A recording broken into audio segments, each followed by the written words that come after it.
Hey everybody, Drew from Clean Cheap Shots here. Today I'm in Wahoo, Nebraska, population 4,508. Wahoo is the hometown of one of the greatest players of the pre-war era. Let's head into town and see what we can find. Well, if you didn't guess it before, now you know. Sam Crawford. We're here at Sam Crawford Field in Wahoo, Nebraska. And it looks like they got the gate locked, but I may know another way in. So Sam Crawford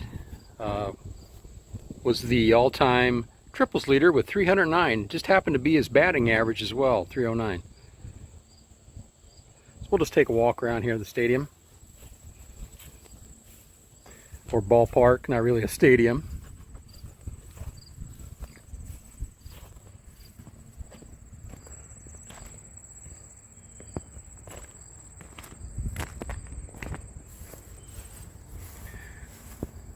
Cool little statues here of kids pitching and batting.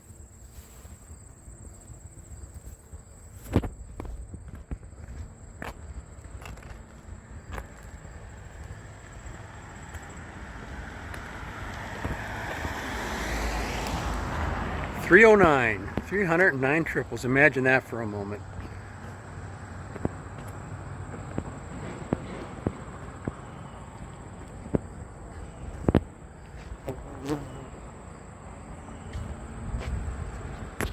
Well, I wonder what this little guy was thinking. Fastball, changeup, curve.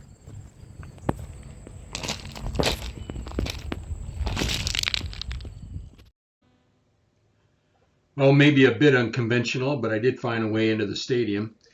Sam Crawford was born on April 18th, 1880 in Wahoo, Nebraska. While still a teenager, Crawford was part of the Wahoo town team that would travel on a lumber wagon behind a team of horses with a tent and a cook stove. "We were ball players on a trip and loved it," Sam Crawford once said. In 1899, and still a teenager, Crawford signed with the Chatham Reds of the Canadian League for $65 a month, and plus board, of course. Crawford was one of the greatest sluggers of the dead ball area. He still holds the major league record for triples in a career of 309 and inside park home runs in a season at 12. He has the second most inside the park home runs in a career of 51 and the remarkable distinction of hitting more triples than doubles 4 times in his career.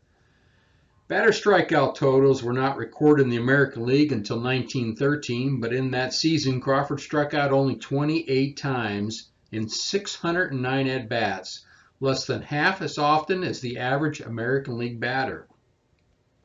Crawford was considered by baseball experts to be the premier power hitter of the day, playing for 19 years primarily in right field with Ty Cobb playing in center field.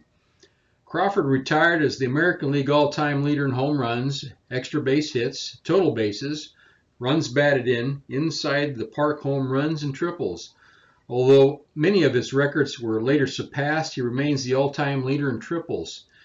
To put his triple record in perspective, a player would need to play 15 years and hit over 20 triples each year in order to threaten that record.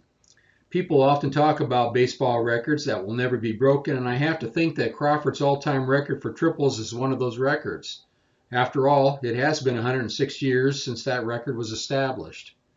After his Major League Baseball career ended, Crawford moved to California, where he lived the rest of his life. He was a player and an umpire in the Pacific Coast League and was a coach at the University of Southern California from 1924 until 1929.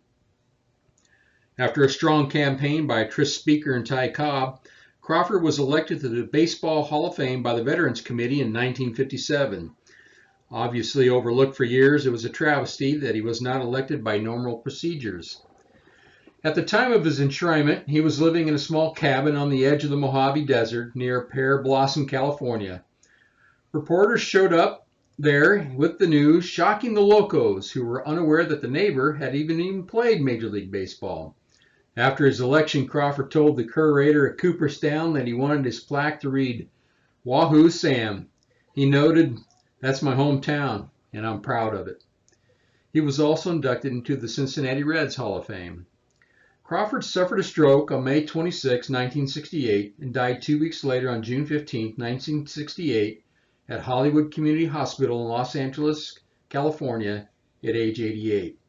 Crawford ended his career with 2,961 hits, 309 triples, a .309 batting average, and 367 stolen bases.